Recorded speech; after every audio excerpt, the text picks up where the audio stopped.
a little. Hello there in Tape Land.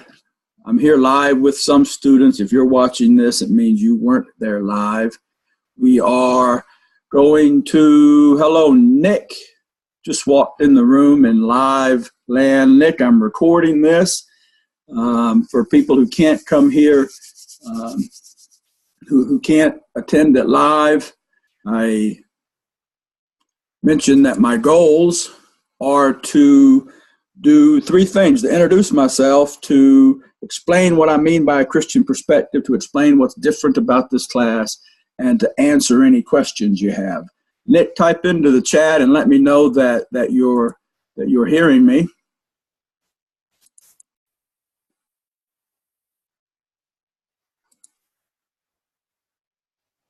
Can you see me? Can you hear me, Nick? Can you see me? Can you hear me? Kiara. Good, welcome. I think I gave you a bad link. You were in my fall classroom earlier.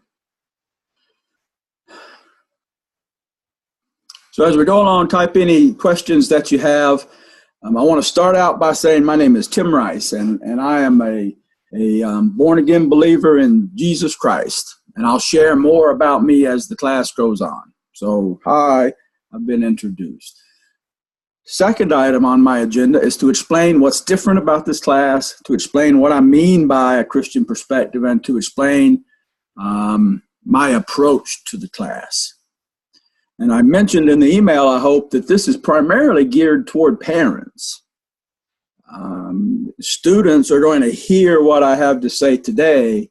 Again, students are going to hear the things that I'm saying today over and over again. But I know that me, as a homeschooling parent, I would want to know something about what this guy means. This guy that shows up wearing a tie-dye t-shirt to the first day of class, what does he mean by a Christian perspective? And that would be more important to me in this class than it would be in an Algebra 2 class, for example. So students, with your parents' permission, you're free to, no, don't leave yet. Don't leave that. Let me show you around Jigsaw before you guys leave. Let me show you around the teaching platform before you guys leave. But you'll hear this stuff again. In many respects, this class is not different from any other psychology class that you would take. In any psychology class you ever take, if you pick up any introductory psychology textbook, you'll see that these topics are covered. You can't study psychology without talking about the brain and the nervous system and sensation and perception and personality and abnormal psych and research methods.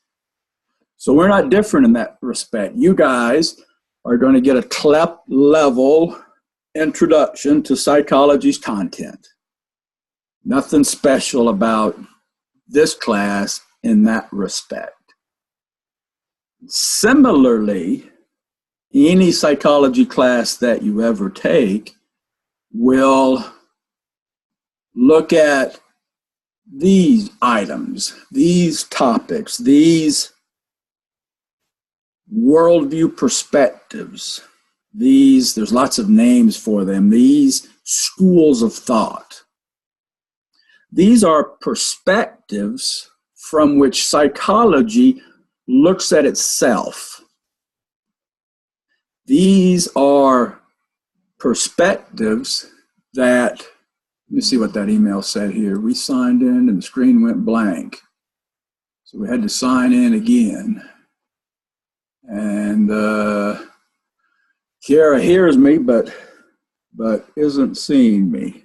So Kiara, maybe go out and make sure you go out twice, because I'm seeing that you're here twice. So back out again, and then try it again.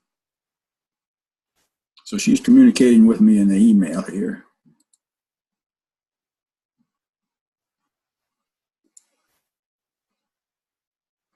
The Adams are here. Welcome. Hi, Michelle.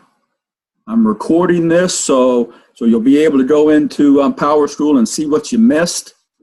I'm talking about the ways that this class right now is like any other class that you take. And my point is that you guys will understand real well what these topics look like from these perspectives. These are modern psychology's worldviews, the ways that it looks at these topics. Does that make sense?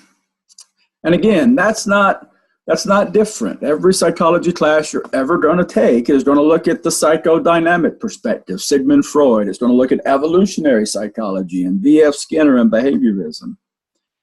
And we'll do that too.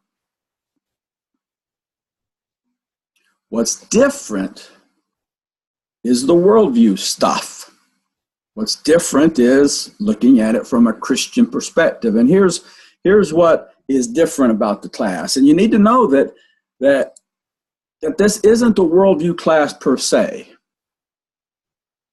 I don't claim to be an expert in the Christian worldview. And in fact, there's a lot about the Christian worldview that doesn't have anything to do with psychology, or that doesn't intersect very much with psychology's content. But what we're interested in, and what I mean when I say a Christian perspective, is these parts of the Christian worldview, these parts of the Christian worldview that intersect, that overlap with psychology's content. So when I conceive of the class, I kind of have these bubbles and blocks in mind, explaining to students my modern psychology's perspective on itself, but not losing sight or including those parts of the Christian worldview.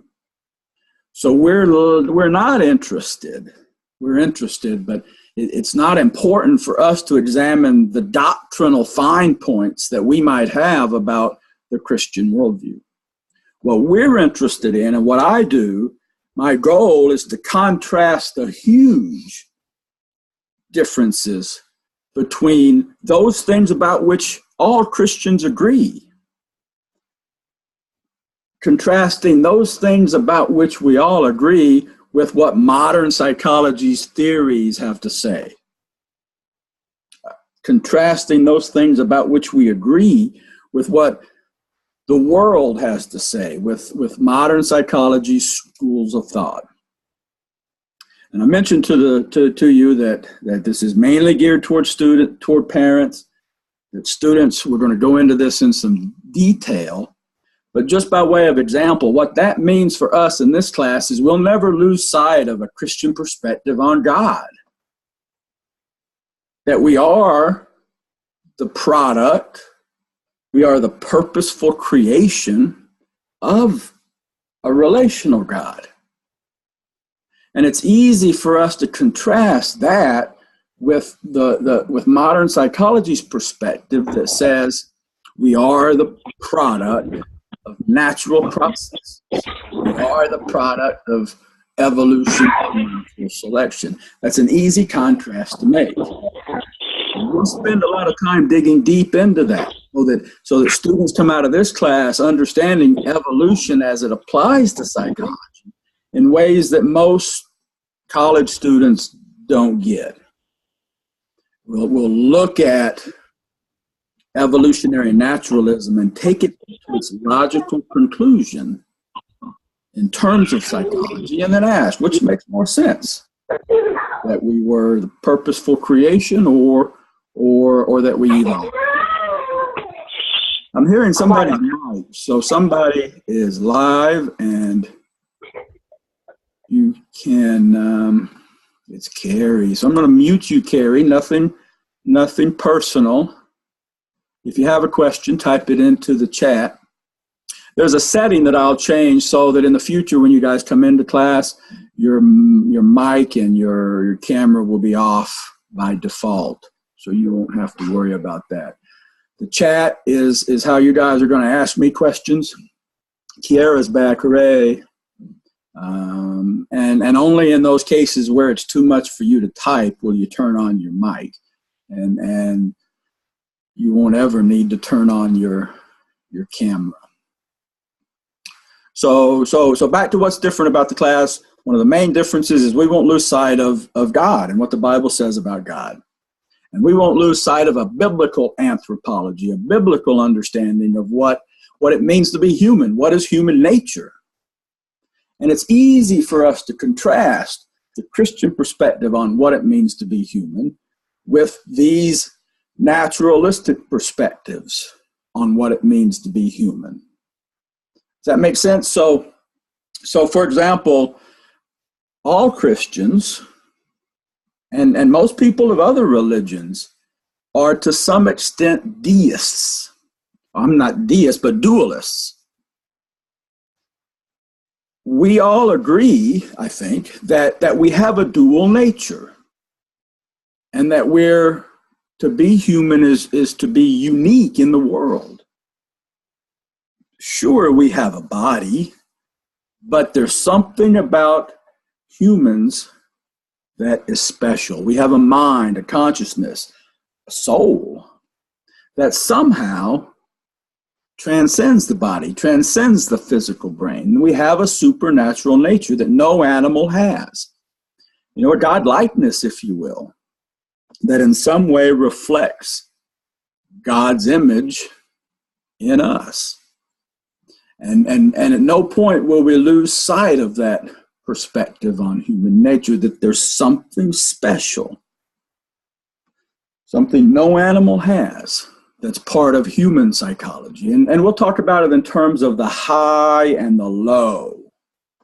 Talk about the ways that human psychology, the human brain, is similar to a dog's brain, or the way that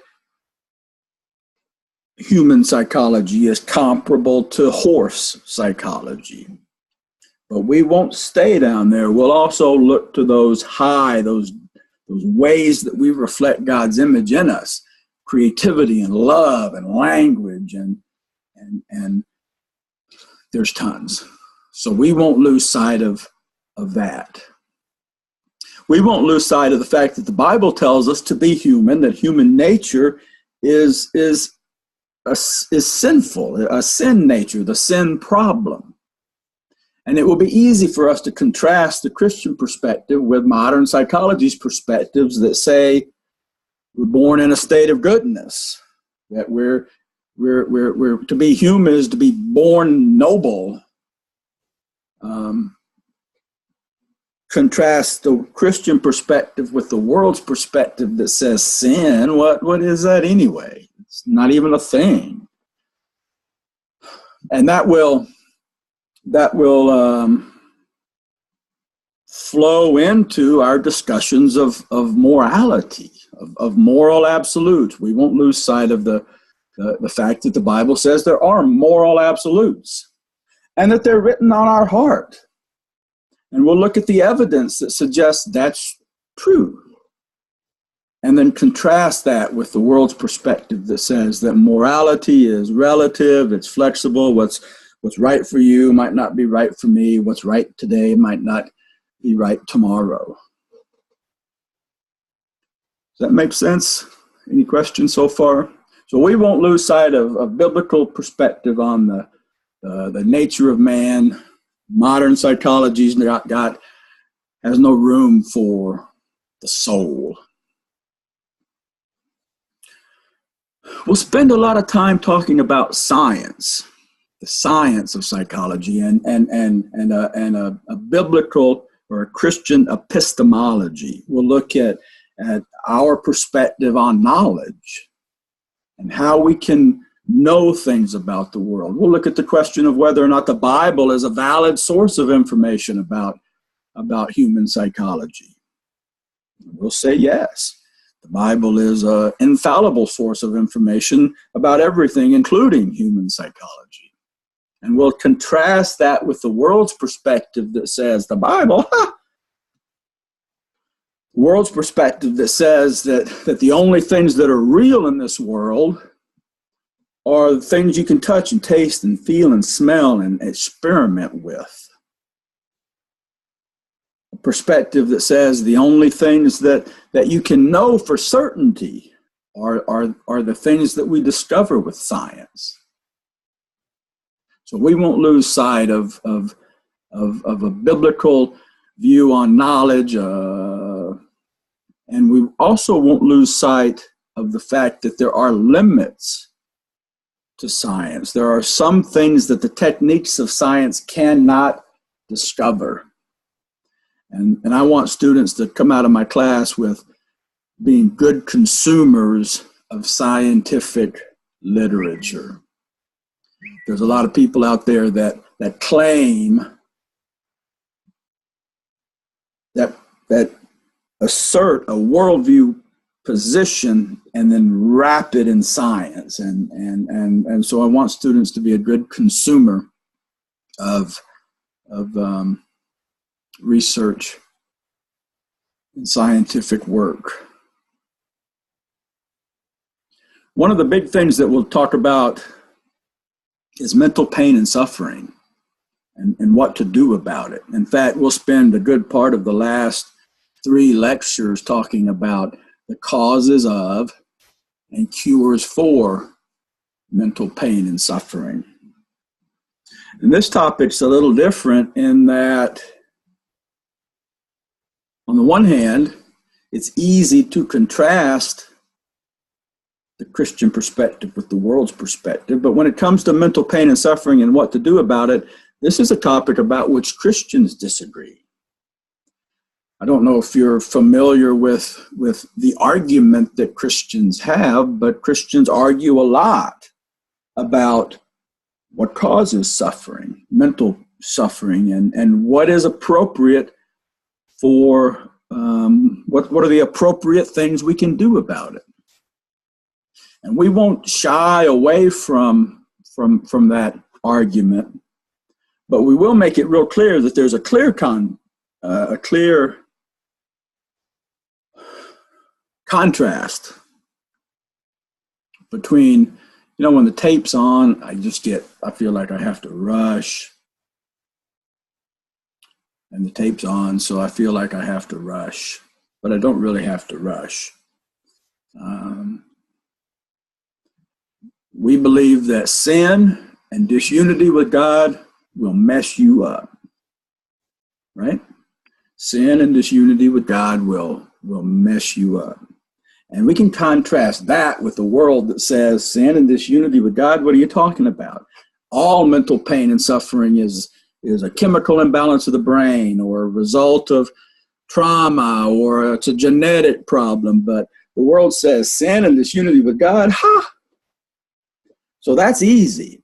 But among Christians, it's a little more difficult, because is it ever the result of a chemical imbalance of the brain? Is it ever anything besides sin and disunity with God? And it won't be my objective to settle that for you, but it will be my objective to make sure that you understand it and can talk about it in your home. One of the things that I do in this class, one of the things that's different about this class is I can give students heads ups or warnings.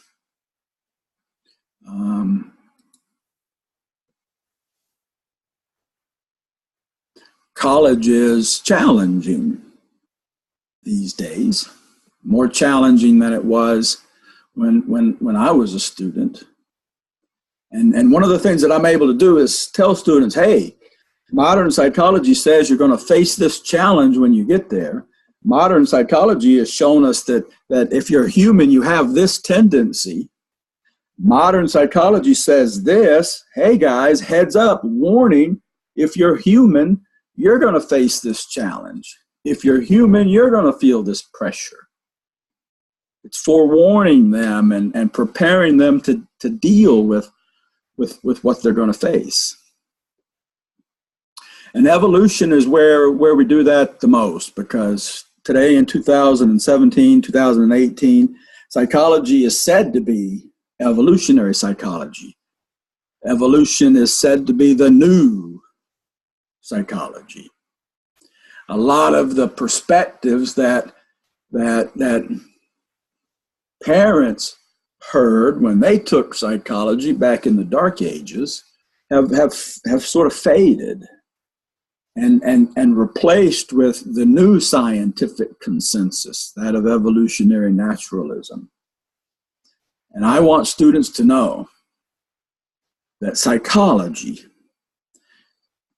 more so than biology, more so than geology, that psychology is where evolution has its biggest problems.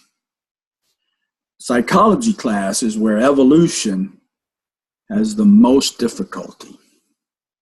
And I want students to understand the implications of evolutionary psychology because it's shocking. I want students to understand that there are zero cogent explanations for human psychology, no cogent evolutionary explanations for any of our highest capacities. And that's why I won't argue with someone. I won't even debate someone about evolution in terms of geology or subcellular irreducible complexity. I want to talk about it in terms of our higher capacities, the incomprehensible complexity of your brains.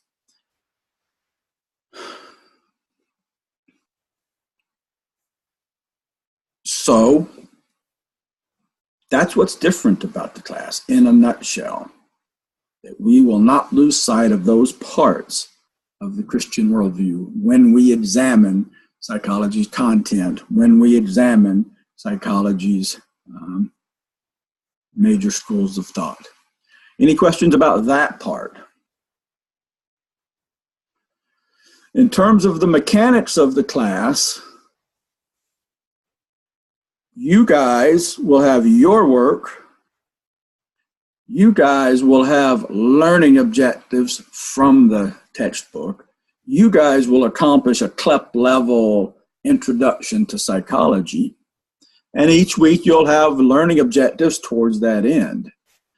Those will usually be very different from my lecture objectives.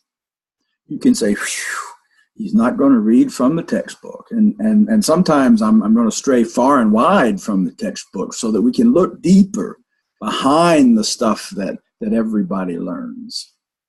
So every week you'll have a set of learning objectives, and every week I'll have some lecture objectives. And every week you're going to have these key concepts to learn. And every week you'll have a study guide that will help cement this knowledge in your brain. So what I'm doing now is showing you some of the things that I'm going to give you every week. Study guide. There's so many worldview issues that we can talk about that we can't talk about them all. So I'm going to switch over here. I'm going to stop sharing this. Look at all the people. Michelle, I'm going to turn your camera off. So now it's completely off. And I'm going to share now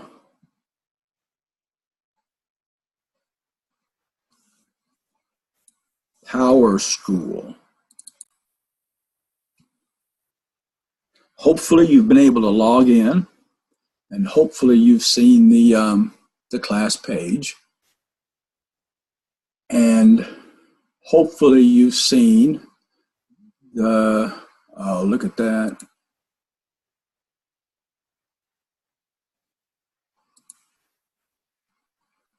The topics for dinner time conversation. So I told you that there were so many worldview issues that we couldn't cover them all. Well, each week I'll give you a list of questions that I call topics for dinner time conversation.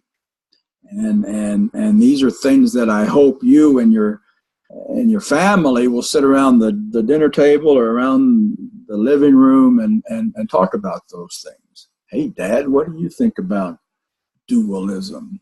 Hey, Dad, what do you think about Christians being anti-science? So it will be an opportunity for you to dig a little deeper, to think a little deeper. You'll see here on the introduction page that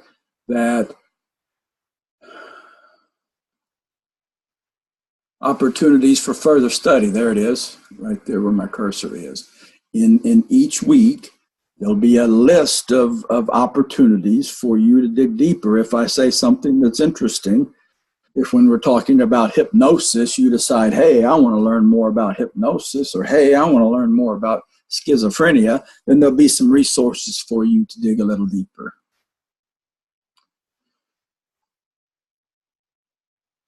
The required text.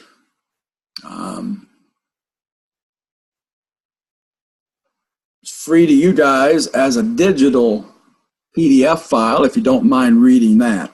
So send me an email. There's not a button that you can click to download it. I don't want to put a button out there where anybody could click it.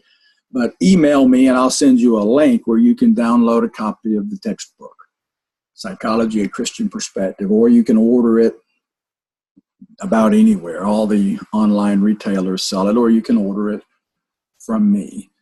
So here on the Zoom page, you see a summary of the assignments for everybody, a summary of what you're going to be doing. We'll have discussion board posts. You'll take some quizzes. You'll do the study guides. You'll take a final exam, and you'll write some essays. And some of you may start disliking me in the course of writing the essays because I'm going to ask you to write in a new way. Usually people in high school are working on creative writing or persuasive writing, but we're going to work on writing academic essays in the style of the APA, the American Psychological Association. And for most of you, it'll be a new way. For most of you, writing and citing evidence is different. Writing and citing evidence to prove a point is a different way of writing. And certainly the APA style is different. And for that reason, what I'll ask you to do is submit each essay as a first draft. And you get points for just turning in that first draft. And then I'll make corrections and suggestions and give it back to you for you to do a final draft. And you'll do that with each of the 4 essays. You'll turn in 4 first drafts. And I'll give you back 4 first drafts before you turn in the first final draft, so that you've had that opportunity to work on the APA style.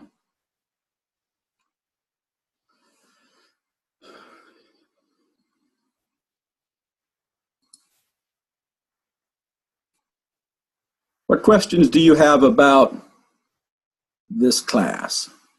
About learning, about Zoom, about me, or about the approach?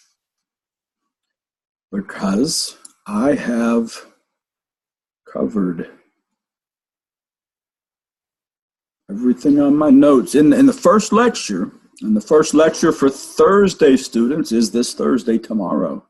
You know, we start with the question, what is psychology? And you'll get to see this perspective in action. You know, it's not like, what is psychology? And I'm going to give you a definition. We're going to look at the impact of your worldview on that question. What is psychology? We'll see that the way you answer that question, the way you define psychology, tells a lot about your worldview. So we'll do that, and I'll give you your first heads up. We'll talk about one of the most shocking, in more ways than one, the most shocking experiments of all time, the Milgram obedience study. And I'll use it to make a case that to make my first heads up, a warning that whatever you think about psychology today, you need to deal with it more deeply before you guys head off to college.